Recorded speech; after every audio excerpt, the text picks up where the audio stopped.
Did I ever tell you what the definition of insanity is? Insanity is doing the exact same fucking thing over and over again, expecting shit to change. That is crazy. There's not many games I would consider perfect. In fact, there's only one. But there are games I think come close to being absolutely flawless. Far Cry 3 is one of them. I only decided to play Far Cry 3 after watching Pyrocynical's video about it. I remember watching my older brother play this game, and those are very fond memories I have since I don't see him often. I remember not liking this game at first because I was 8, but then again I liked two types of games back then. But even though I haven't touched this game since its release, and the only things I knew about it were in Pyro's video, I had a good feeling about it. Well, obviously I must have had a good fucking feeling because I spent $30 on this game to play it on current gen, which is unarguably stripped down for content. They cut out the multiplayer in the map editor, but that's fine because I didn't really buy the game for those reasons. So let's talk about the reasons I bought the game. Jumping out of airplanes, flying like birds.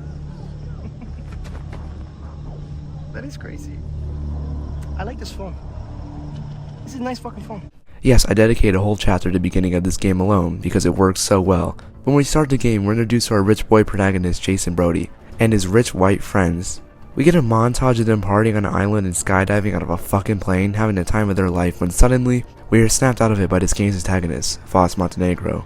Vaas Montenegro is a deranged murderer, played wonderfully by Michael Mando. He's the leader of a large group of pirates that get money by selling people into slavery, and I love him. Do you want me to slice you open like I did your friend? Shut the fuck up! Okay? I'm the one with the fucking dick! Look at me. Look me in the fucking eye. Hey! You fuck! Look me in the eye!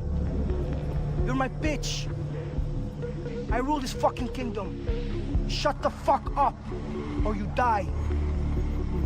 Vaas mocks Jason and his brother Grant relentlessly. The scene is very memorable, and I'm assuming most people who played this game could quote this scene. Failed to entertain you? You see, the thing is, up there, you thought you had a chance. Way up in the fucking skies, you thought you had your finger on the pussy trigger. But hermano, down here. Down here.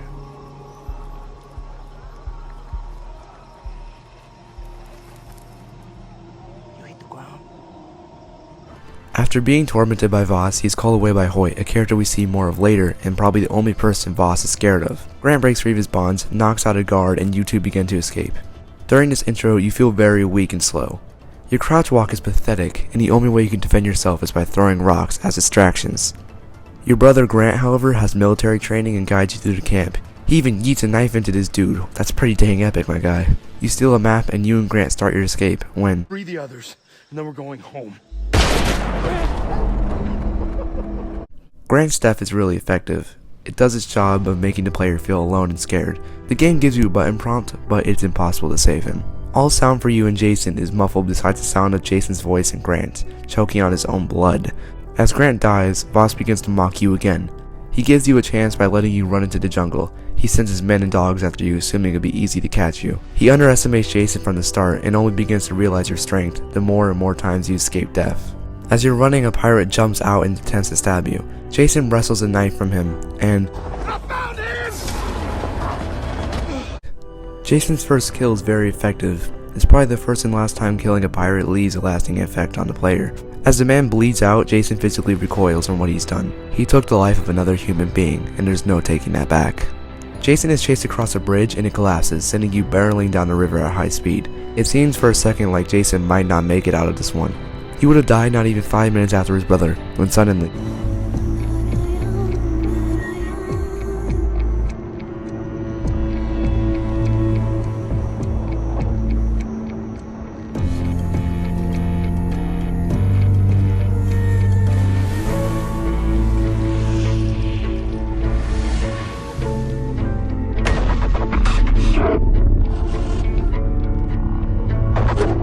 you're rescued by a mysterious man named Dennis. This intro is one of my favorite parts of the game. It is very memorable and sets up this game's ideals and plots very well. After waking up, we are introduced to the Rakiak warriors, who are soon to be the good guys. Which brings me to my next topic. The people of the Rook Islands are either warriors with a vengeance, murderers, pirates, or civilians living in some sort of limbo. Earlier into the game, you assume the Rakiak warriors are the good guys, and whilst they definitely have better morals than the pirates, you come to learn that neither party is completely sin-free. The Rakiak start the game by helping and guiding Jason, but we slowly learn that they're only using him, manipulating him in a way to do their bidding. Especially Citra, but we'll talk about her later. The Rakiak and pirates have clearly been at war for a while, which makes the Rook Islands feel alive and like they existed long before your arrival. As I mentioned, the island has people who exist in some sort of limbo, living their lives with a constant fear over them. But you learn from doing these side objectives that these people aren't saints either. In fact, it seems like no one on these islands are, and I think that's the point. The Rakiak people continue to guide Jason, and you slowly level up to save your friends, and murder more and more pirates. As you get stronger, so does Jason. Killing pirates becomes easier for you from a gameplay perspective, and it becomes easier for Jason on a moral perspective. As you level up, Jason gets more and more tattoos, symbolizing his growth in the Rakiak's eyes. As Jason becomes stronger, it is time for him to rescue his friends, or his family. Jason finds his friends all in different conditions. Daisy, Grant's girlfriend, is being treated by an old doctor named Earnhardt, someone who clearly isn't all there at the moment. He creates and sells hallucinogenic drugs that, if taken by Jason, takes him back to easier times only hours before all of this. Daisy is sick, and Dr. Earnhardt tells Jason in order to help her, he'll need a certain type of mushroom that can be found in the caves below. Jason goes to retrieve them, only to step on weird sort of mushrooms, releasing fumes that cause him to hallucinate. We actually learn a surprising amount about Jason in this moment. We hear conversations in which he fails to commit. Jason is stuck in a rough place in his personal life. He can't ever commit to anything, and is constantly letting down his loved ones.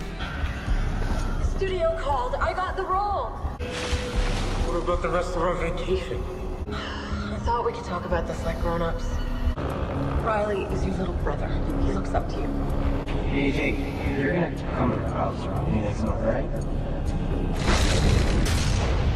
Yes, sir, I'm busy.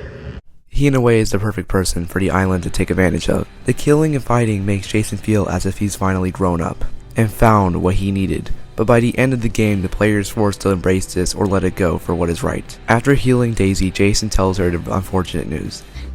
How you feeling? You got away. That's how I'm feeling. The doctor's a real trip. Oh, he's harmless. Oh, he's kind of sweet, actually. He carried me here. I escaped from the convoy. At some point, I passed out. The doctor saved me. I'm glad you made it. It's been really rough. Jason, what's wrong? Grant,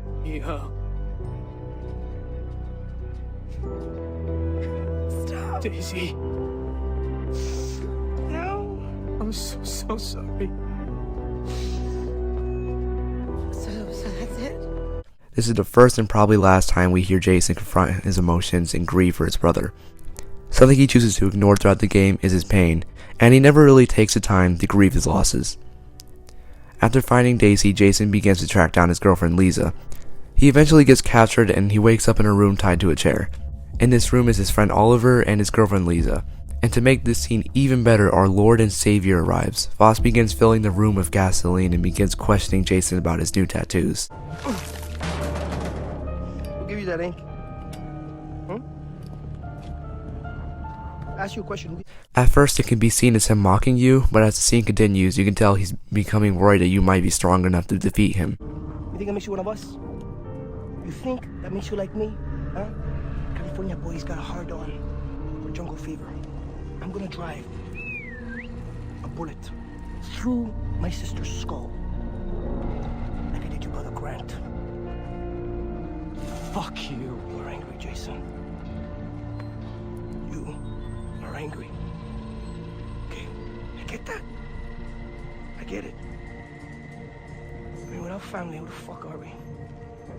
There was a time where I'd do anything for my sister. You know, first time I ever killed was for my sister. It was not enough for her. No, please. You see, the thing about our loved ones, right? Our fucking loved ones! They come and they blindside you every fucking time. So they say to me, they say, Vaas, who the fuck is it going to be? Them or me? Me or them? He reveals to us that Citra is his sister, and then lights the goddamn room on fire. I swear to God, man, it's truly beautiful that you're willing to die for the one you love. The The pirates take Oliver with them but leave you and Lisa to burn. Jason tries to escape from his chair when the floor below him fucking collapses. You are then tasked with climbing a burning building in order to rescue her. They fall down the side of the building, which didn't hurt I guess, and then they begin escaping in a jeep. Lisa drives while Jason shoots a fucking grenade launcher off the back of it. Jason makes jokes and mocks the pirates, and when Lisa understandably confronts him about his shitty behavior, he brushes it off because he's already very far into his power fantasy. Jason tells Lisa that Grant is dead, but only because she mentioned his name. He's choosing to ignore his pain and continue fighting because he thinks it's what he really wants. And even when Lisa attempts to comfort him over Grant's death, he brushes it off without even thinking about it. I don't know anything about Riley or Grant. Grant's dead. Jason, I'm so sorry. But I found Daisy. Jason takes Lisa back to the cave and then sets off to find Oliver. Oliver is being held by a bunch of pirates. And after Jason saves him, he tells him that they were ransoming him to his dad. At first he seems really calm about the situation, since he thought he had a way out, until Jason lays the truth out for him. And they were putting the screws to my dad. He was about to give them a ton of money. Ollie, you would have been sold right into slavery afterward, even if he'd paid. Shit. Man, this is some heavy shit, man. Jason takes Oliver back to the cave, and then sets out to find Keith, a very alpha male who totally isn't currently getting fucked in the butt right now. Jason finds out Hoyt sold him to a man by the name of Buck. So his name is Buck. Last. Yes. After finding Buck, he sends you on a fetch quest that lasts multiple hours. Buck is a very interesting character and is probably my second favorite villain in this game. I'll talk more in detail about him soon though. The fetch quest in question follows Jason as he explores three underground tombs in search for a knife. These missions were some of my favorites and some of my least favorites. At first I really liked them, but it got tiresome after doing it repeatedly. The entire time you're doing these missions, you're being harassed by Buck, and this character is the turning point of the plot. The Far Cry games are well known for the villains that often steal the show. Far Cry 3 is no exception. In fact, Far Cry 3 is what started the trend of making the villains high priority. And this game has 4 main villains in my opinion, so let's discuss them now. Buck, as I've already stated, is a turning point for the plot. When you first meet him, he gives off really bad vibes. He said his name was...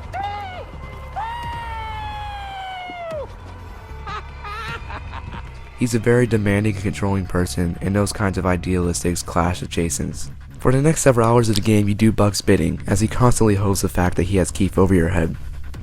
He makes constant and sexual violent references about him, probably because he knows it angers Jason.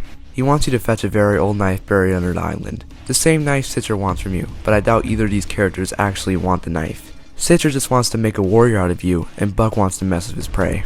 The entire time we know Buck, he constantly asserts his dominance over us, and no, I don't mean he T-poses, I mean he constantly makes threats of killing Keith. Buck's very assertive and he likes to feel in control, and Jason tests his authority. In the final counter of Buck, you bring in a knife you work so hard to get. He gives Jason access to where he's keeping Keith. You find Keith in a tender and scared state, going from an alpha to a beta. Please, I beg you. I can't take anymore.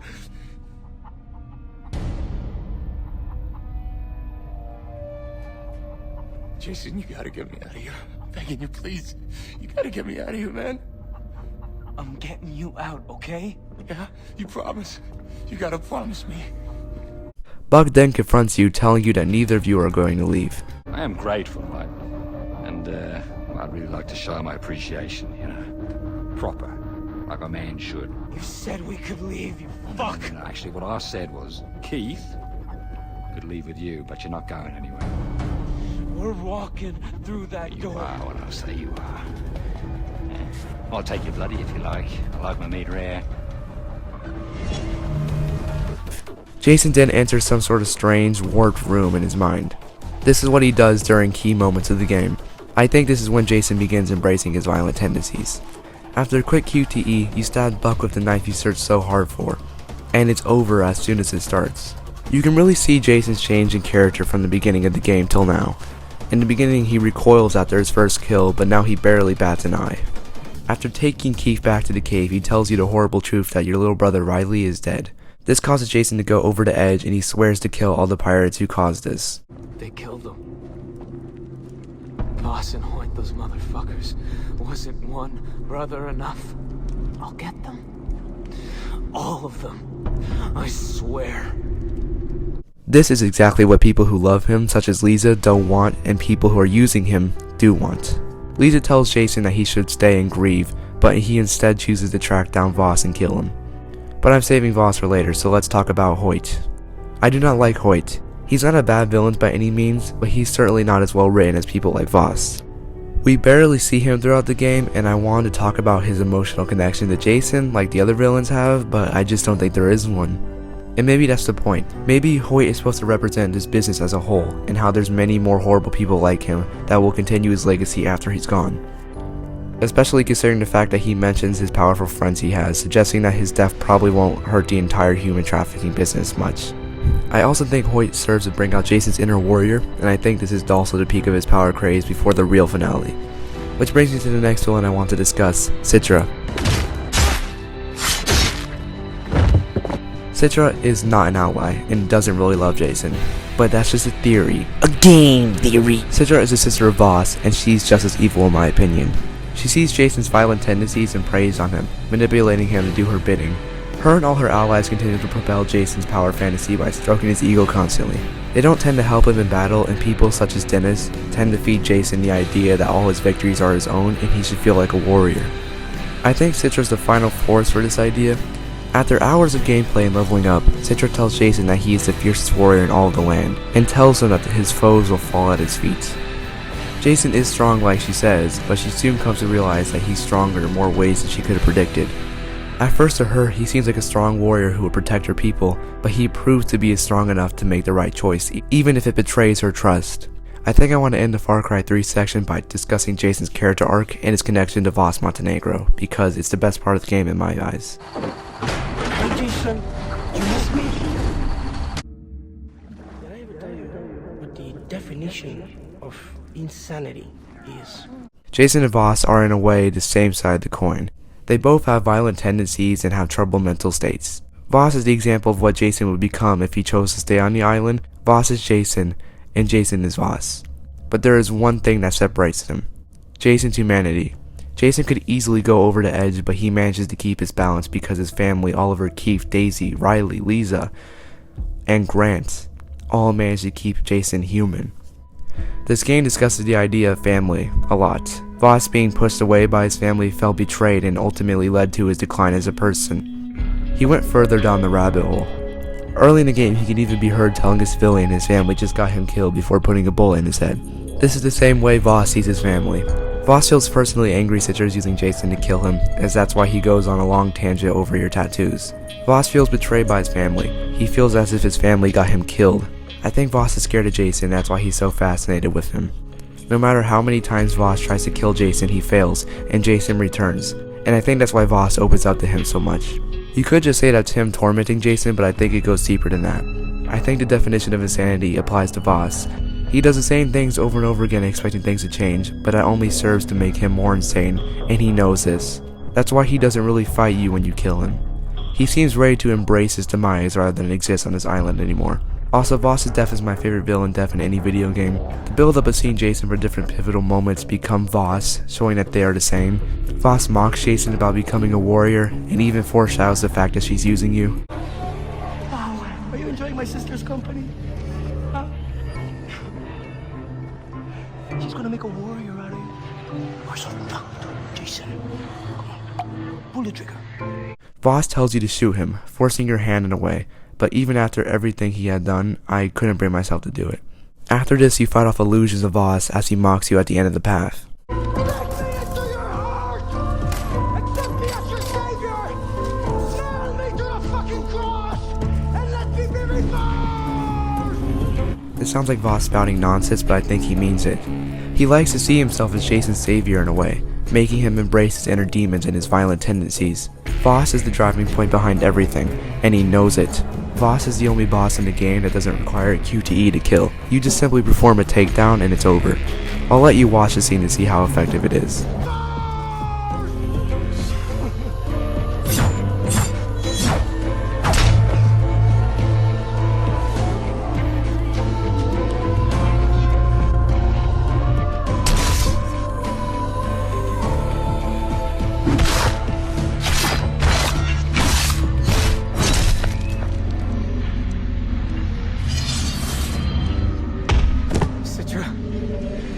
one.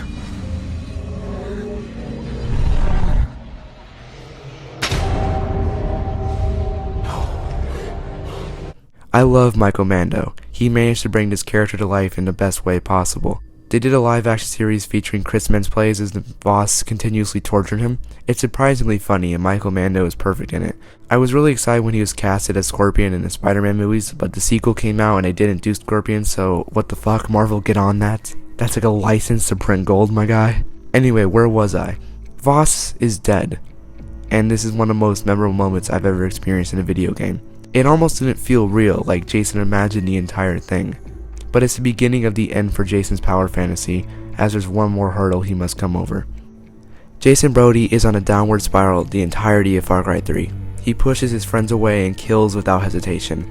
The entire game, Jason is being manipulated by Citra and Iraqiak people into embracing his violence and becoming a warrior.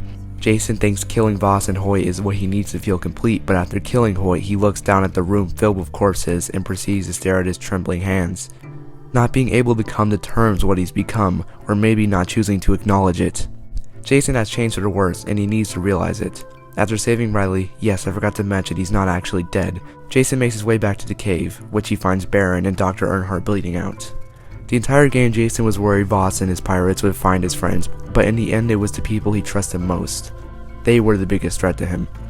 In Dr. Earnhardt's final moments, he tells Jason that the Iraqiak took his friends, and Jason and Riley set out to save them. Upon arriving at the temple, Jason and Riley are separated again, and Jason's redemption begins. Citra makes Jason hallucinate his girlfriend Lisa, preventing him from achieving his goal of becoming a warrior, and it ends with this.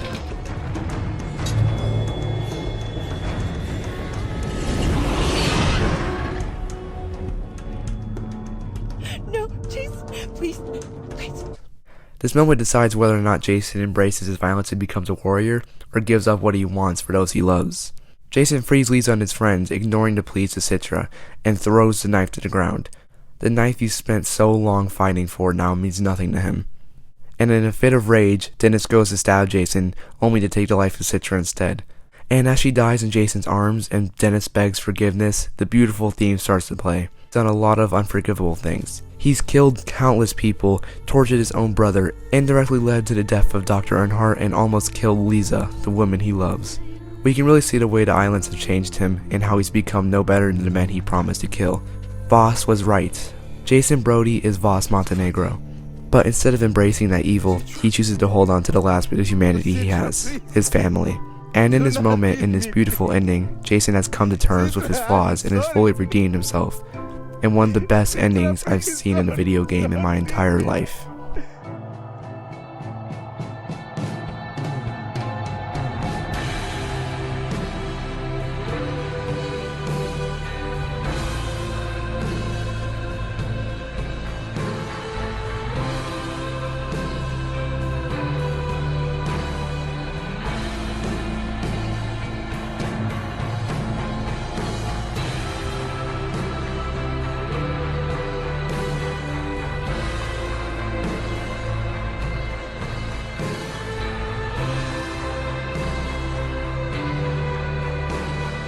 I've killed so many people, I've lost count.